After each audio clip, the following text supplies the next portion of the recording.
Hey, it's Dr. Delvena.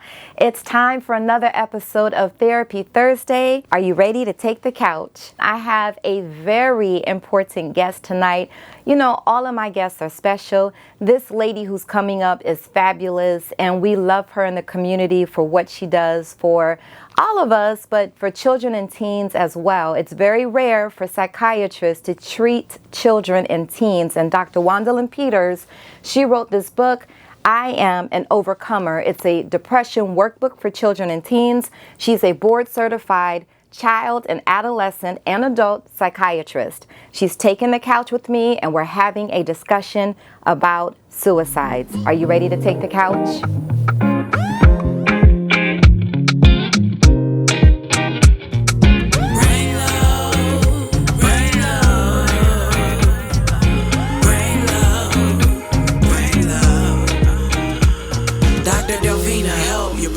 Really needs to be felt. Turn me on, don't make me feel on myself. Brain food, brain sleep, neurology, health. Brain love on me. I need you to assess, diagnose, and treat. Reveal what's underneath. Some brain love will give me peace. Prescribe me some doc.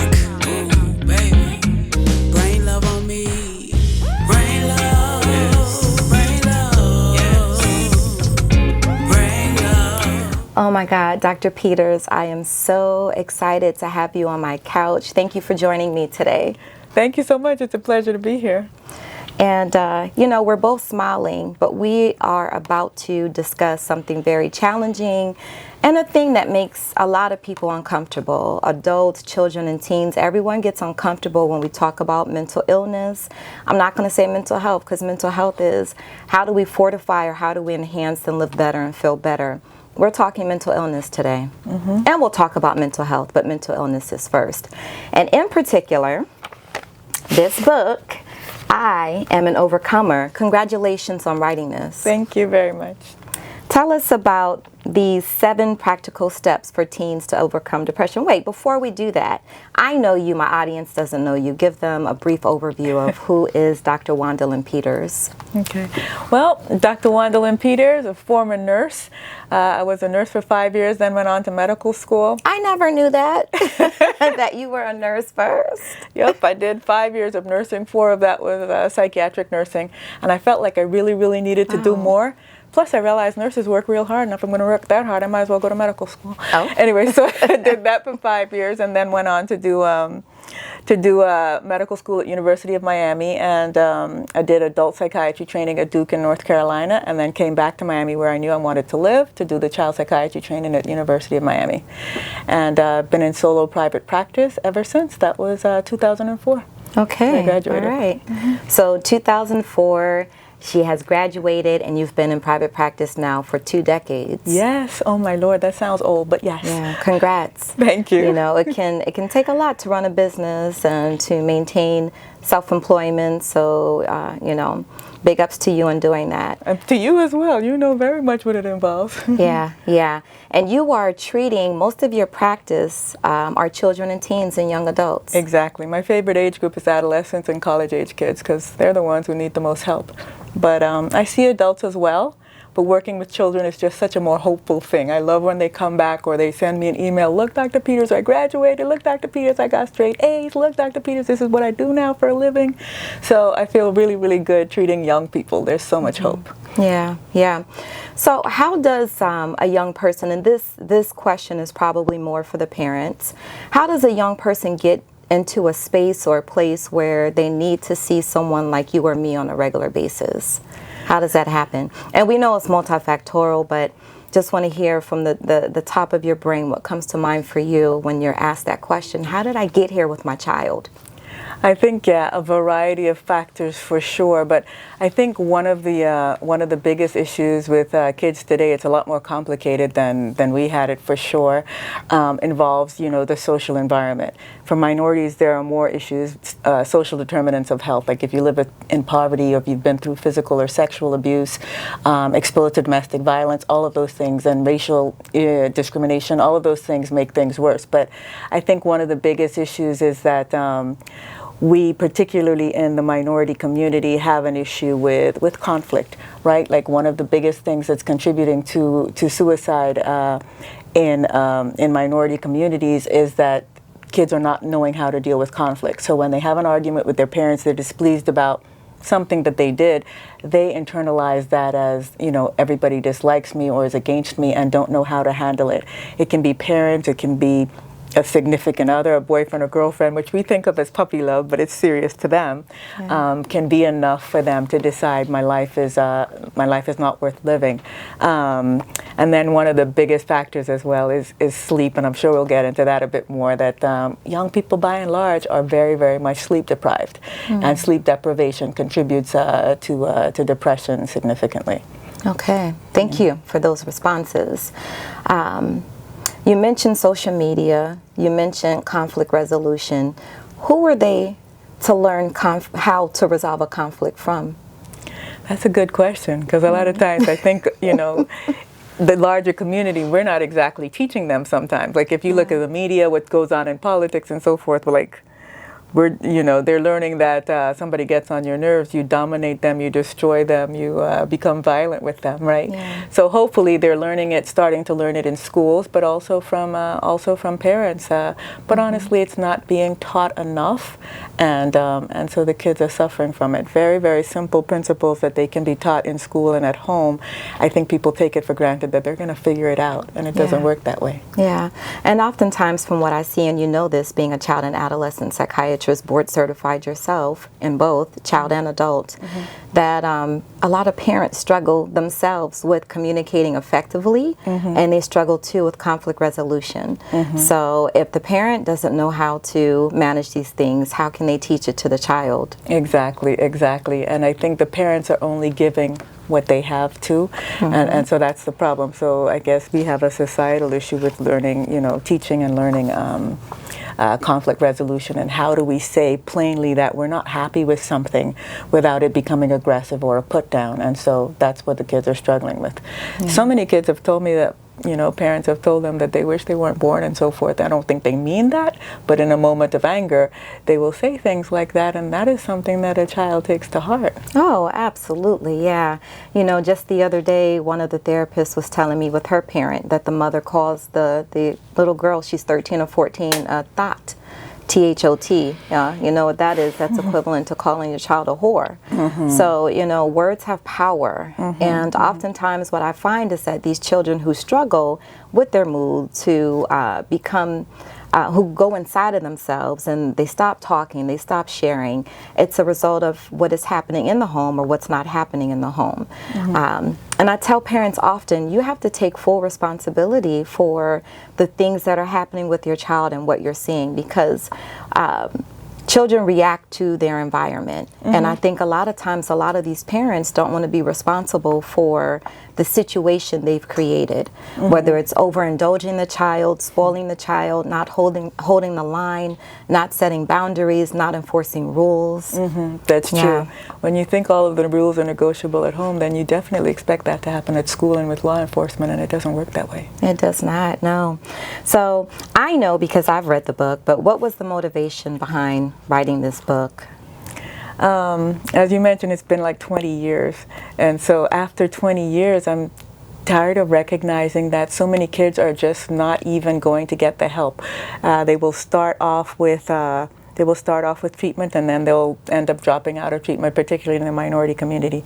But beyond that, I think, you know, as a young person, I recognize that things were not going well in my own family, and that a lot of young people are going to be facing similar situations, and so I wanted to be able to do something to help those who are not in a position to tell their parents, or if they are, the parents are not going to take the step of getting them the help they need. There are so many adult self-help books, but I'm like, you know, what do you do as a teenager whose mom or dad won't take you to the doctor or believes that you should just, you know, toughen up and get over it, you know? So I think they needed some self-help as well, so that's my motivation. If you will. So this is from your book. This is in the introduction. My life journey has included depressed and suicidal family members. I'm also a person who now recognizes, in retrospect, that I was at some point a depressed adolescent. I have been treating adults and adolescents with depression and other mental health conditions for over 20 years. I know from personal and professional experience how devastating this disease can be. That is what motivated me to write this book, to help people decrease their symptoms who are suffering from depression. And there's another part that I thought was very vulnerable and would speak to the children and the teens.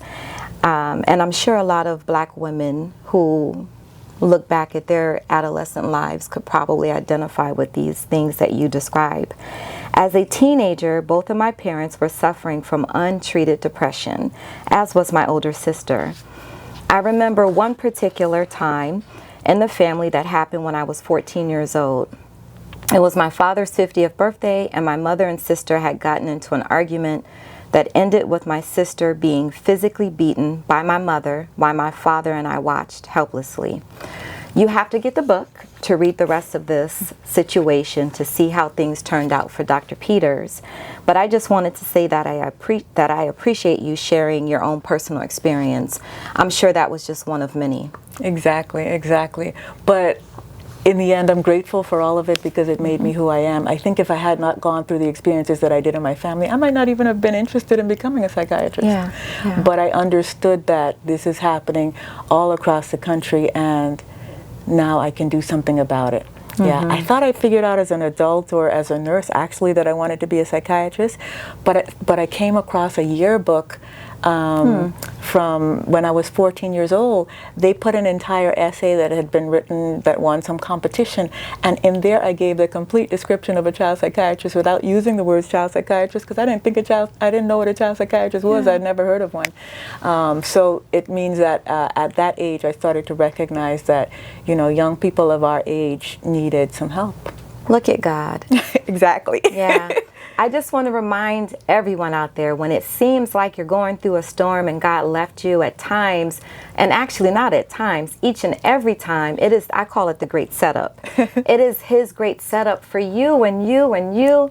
It is His way of developing you and creating you to be a stronger, resilient, more loving person. It is not meant for you to falter. It's not meant for you to fall. It's not meant for you to give up and give in. Exactly. So you just have to take it as it comes, engage it, learn from it, and love it, embrace it. Yeah, and figure out what's the lesson in it that will help you to help other people. Yes. And I'm grateful for that. Yeah, right? Because life is about what we can give to others. It's not about what we're receiving. Exactly. So if we look at life that way, it'll help you make a lot of decisions. So, question, does depression present differently in children and teens than it does for adults? Largely, yes. One of the biggest things is, you know, adults might get sad and sit down in a corner quietly and just withdraw, and adolescents are like, they're irritable, like, don't talk to me, get away from me. And so that's one of the biggest differences. If you're normally easygoing, pleasant child suddenly is irritable and doesn't want you to look at them sideways, let alone talk to them, then we have to start thinking that the child may be irritable. If they're usually sociable and then all of a sudden all they want to do is stay in their room and they're not talking to friends or wanting to go anywhere, then we have to be concerned. And like adults may, you know, not perform well at work or start to skip work. That's the same thing with kids. We can find that the good grades just start to falter. You don't know why. You don't think that the work has gotten significantly harder, but all of a sudden that child who was getting A's and B's is starting to fail things, and worse, doesn't seem to care much about it. Then there's a pretty sure bet that the child is depressed. Yeah.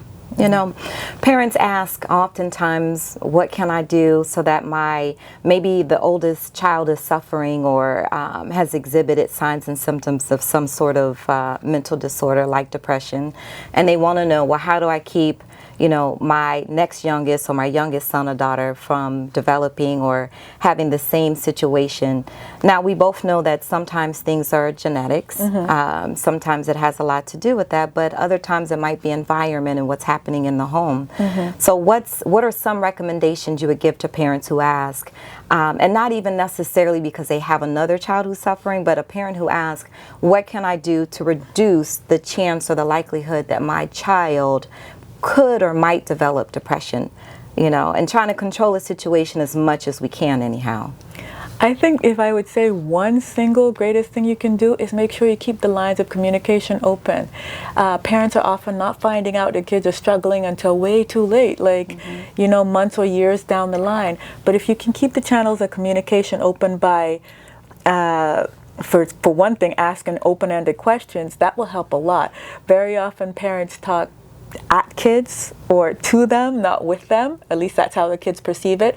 But if you will say, for example, you know, tell me what you're struggling with. What are the things that you're worried about? Instead of something like, how was your day at school? They seem to hate that, but which every parent wants to know at the end of the day. I guess it's like someone asking me, how was your day at work? What do you mean? It was a day at work. Exactly. Ask me something more specific. Exactly. It was good. It was cool. It was work. Right. Or those questions where they can just say yes or no as an answer. No, you want to ask them things that require them to talk a little bit, and then you want to listen in a non-judgmental way.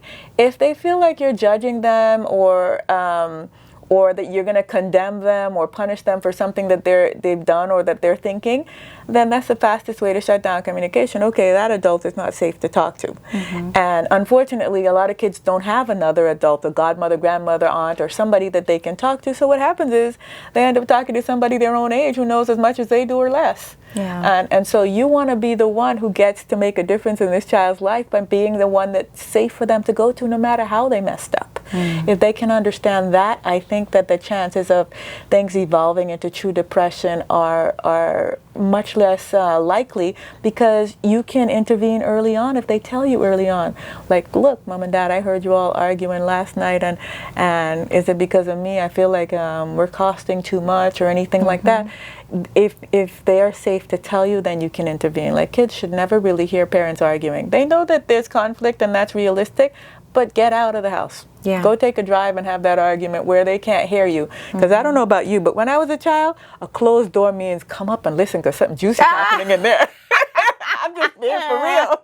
I want to know. If the door's open, that's boring. If you close the door, oh my God, I am listening because something's going on. So get out of the house and have the argument.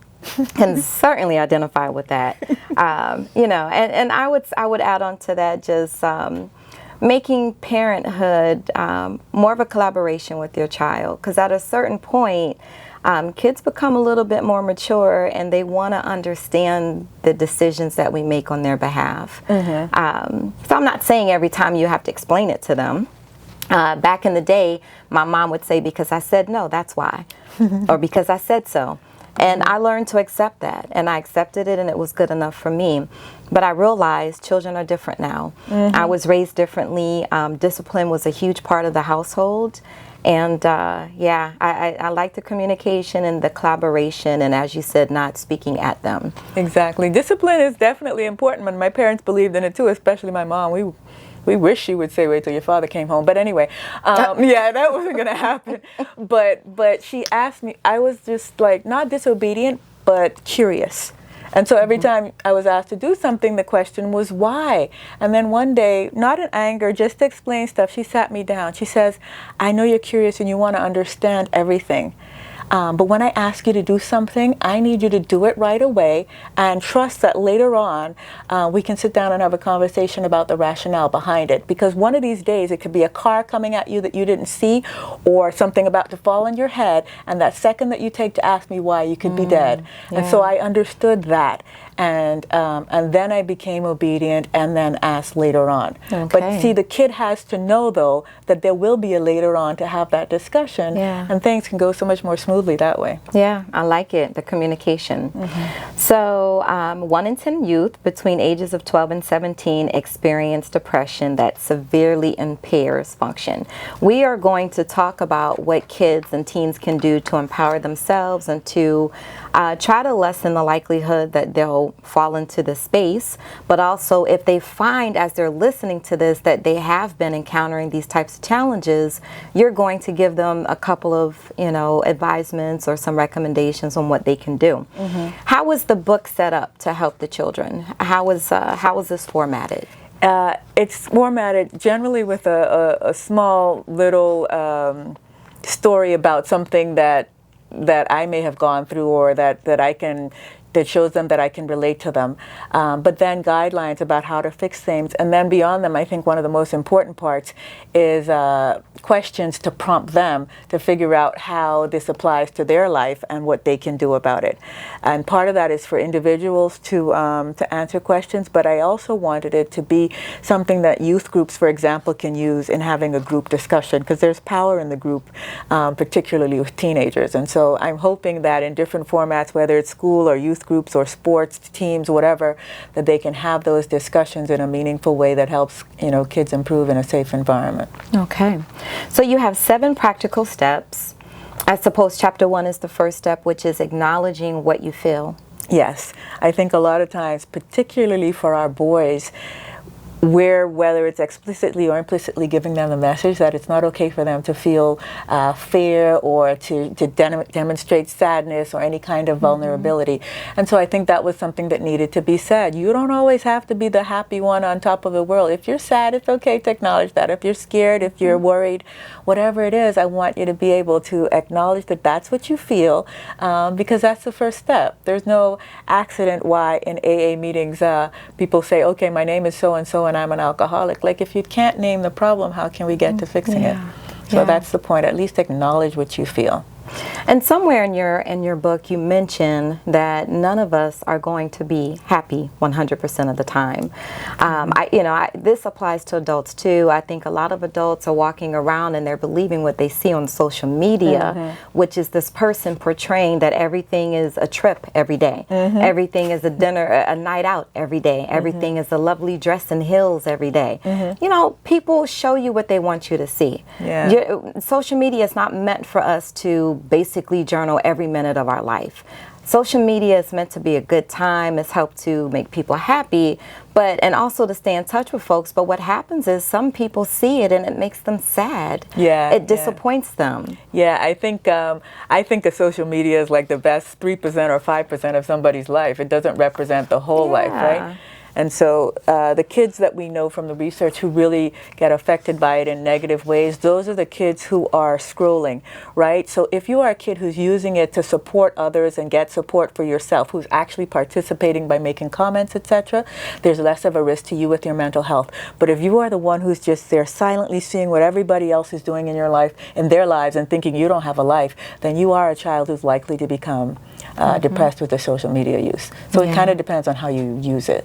And I know we're not talking about this right now, but social media addiction is a huge, gargantuan problem in teens. And next to conflict resolution and low self-esteem, I would cite social media addiction as one of the things or one of the risks that can lead to suicidal thinking. I just want to interject to remind the parents, teach your kids that life ain't what they see on social media. And also, I don't think kids should have a smartphone, before their teenage years. I think they should wait until 9th grade, actually. I was going to say, I don't think they should have it till high school. So, so we're actually in agreement on that part of it. That because one of the biggest things is when we went to school, somebody could say something bad about you and it might get around the school eventually, but now it's like around the world within a few minutes. And so before you develop the coping skills to deal with negative feedback about yourself, that cyberbullying can be destructive. There are kids who definitely have killed themselves because of cyberbullying.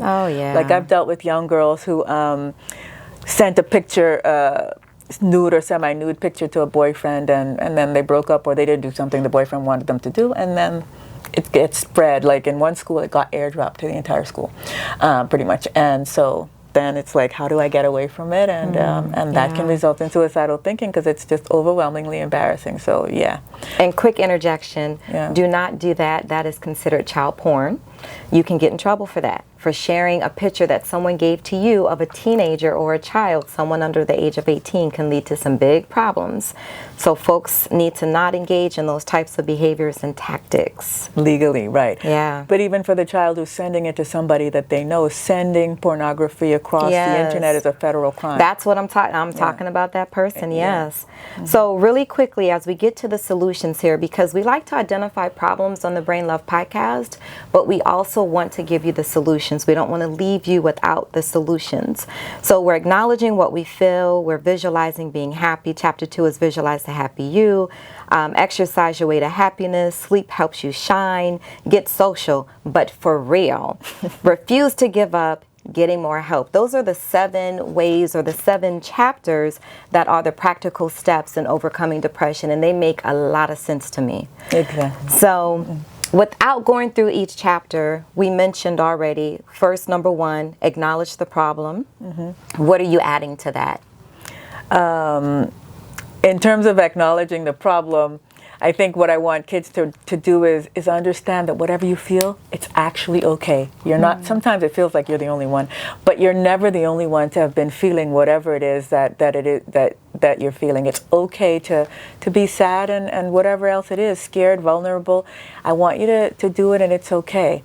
Are you talking about, like, what are we adding to it in terms of other chapters, or you just wanted to know about that? Yeah, we're wrapping up the solutions for kids who are stuck in a state of sadness. So for all the things that we just talked about, that's fine, but one of the biggest things that I want to highlight, besides having a decent sleep pattern, you need 9 hours as an adolescent. Most kids are getting like probably 6. So we need 9 hours of sleep as an adolescent if you're going to function well. But one of the biggest, easiest things, and this is kids as well as adults, is that research has shown if you have mild to moderate depression, you can get the results that you would get from an antidepressant by doing 40 minutes of aerobic exercise 4 times a week. Bam, I need you to say it again. It's free and it's no side effects. 40 minutes, 4 times a week of aerobic exercise is as good as an antidepressant if you have mild to moderate depression. So just do that. Everybody can get up and do that. And don't tell me you can't afford a gym membership. Who cares? You can get out and walk. Get out and walk. Get out and jump up and down. Put on a video on YouTube and do that exercise routine. Go swim, ride your bike, skateboard. And I even tell people sometimes, especially now we have a heat wave, put on your favorite playlist and dance like a maniac around the house for 40 minutes. It still all counts. Yeah, And so Dr. Peters, remember when we were growing up, we had gym.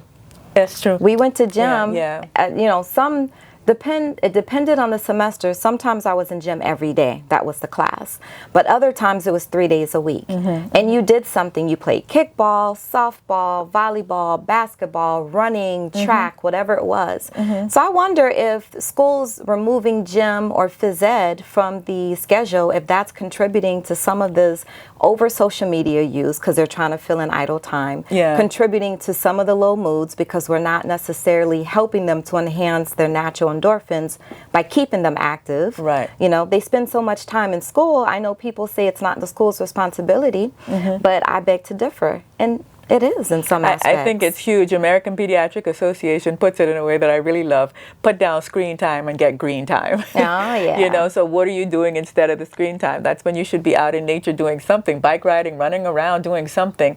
And all of that will contribute to giving your body what we call endorphins, your body's own feel-good hormones, and that will help you tremendously to prevent depression, to treat it if you've already gotten there. So I think if there's one takeaway message that I want every young person to understand, it's that you can do something to impact this. You are just not a victim. You have the capacity to take the steps to improve your mental health, and you actually have the responsibility to do it as well. If it doesn't go well, that's fine. There are other steps, there are professionals you can see, but at least I want to see every teenager do what they can to impact their own mental health in a positive way, because that is part of growing up. You know, growing up doesn't mean that you just get to do more of what you want. It means that you have more of a responsibility for yourself. So guard your mental health by getting sleep, decent exercise, moderating how much you use electronics, and making sure that you feed yourself positive information. You know, and I used to tell myself growing up that this was practice. Whenever something was hard or I had some difficulty with something as a teenager or I felt a certain way, I would tell myself, I would remind myself, this is not forever. This is going to end. I was really heavy into church then as well. So I think, you know, we have to highlight church and religion and the belief in a higher power in Jesus Christ and prayer. I realize all of us don't have the same religion, but maintaining something, some aspect of those things, for me, it was very helpful. I think that's huge in 2 ways. Partly because it brings a hope and a sense of like a compass of what's right and what's wrong and what the plans are for my life. One of my favorite one of my favorite verses is Jeremiah 29:11. For I know the plans I have for you, plans to prosper you and not to harm you, to give you a future and a hope. And so I think that's one of the things that we need our kids to focus on more. But the other reason why it would be wonderful if kids could find a church home is that we need that social construct. And that's one of the things that we found that's been critical to increasing the rates of black suicide, is that the kids have lost their village in a sense. And no matter where you live and how far away your family lives, at least if they have a church family, then they have a built-in village, people that they can go to support them and where they know that they're loved beyond their household. Crucially important. Yeah. Again, say that verse again. Jeremiah 29:11. For I know the plans I have for you, says the Lord, plans to prosper you and not to harm you, to give you a future and a hope. My goodness, we are going to let that be the last word. That hope that there will be fulfillment. It's giving you a future. So if you're someone out there who's suffering from thoughts about not living, thoughts about not being here anymore, please allow that to be a fleeting thought. Let it go. God wants you to have a future. He wants you to have hope. He did not bring you here for you to take yourself out. When you feel that way, remind yourself that you are beautiful, you are here for a reason, and that you can overcome this. You can make it. Everything is about brain love. Everything goes back to brain love. So be in love with your brain and be in love with getting happy, getting to a point of contentment. And you don't have to be happy every second of the day, but you can be content. Contentment, is accepting the things you can't change and being able to be okay with that. Because we know life is not going to be about good times always. Want to add anything, Dr. Peters? As I heard you talking about that, the last thing I wanted to mention was gratitude. You know, that's a huge part of contentment.